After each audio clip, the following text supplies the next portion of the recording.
Ainsi que j'ai eu l'occasion de vous le dire, la situation des jeunes et des femmes sera au cœur de mon action tout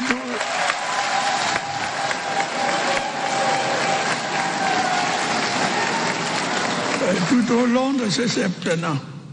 Nous allons intensifier ces efforts en veillant à ce que les jeunes et les femmes bénéficient d'une protection accrue dans les milieux scolaires et professionnels, mais aussi en dehors de ceux-ci, pour pouvoir s'épanouir pleinement.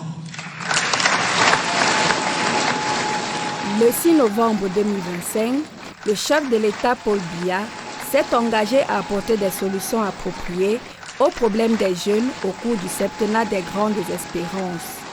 Dans l'ensemble, les jeunes appréhendent ce mandat présidentiel comme celui du changement d'approche dans l'amélioration de leurs conditions d'existence.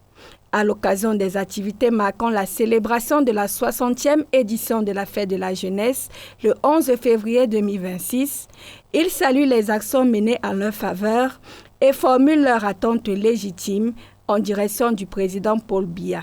Nous avons vu après son discours comment est-ce que les choses ont commencé à bouger. Il y a des jeunes de plus en plus qui occupent des postes de responsabilité.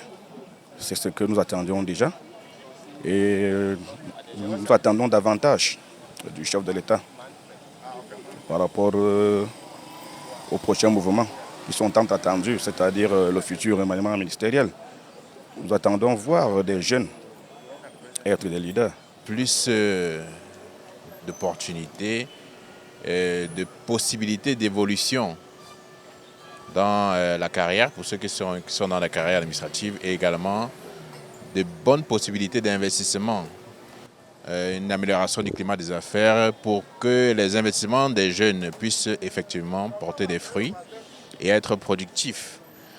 Les préoccupations des jeunes s'intègrent également dans le schéma du plan spécial de promotion de l'emploi jeune dont le chef de l'État a récemment réitéré les grandes lignes directrices. Il faut que ceux qui sont à l'université puissent avoir une place, une part belle dans le monde actif. Si j'ai un vœu que je voudrais adresser au président de la République, c'est qu'il intègre cela.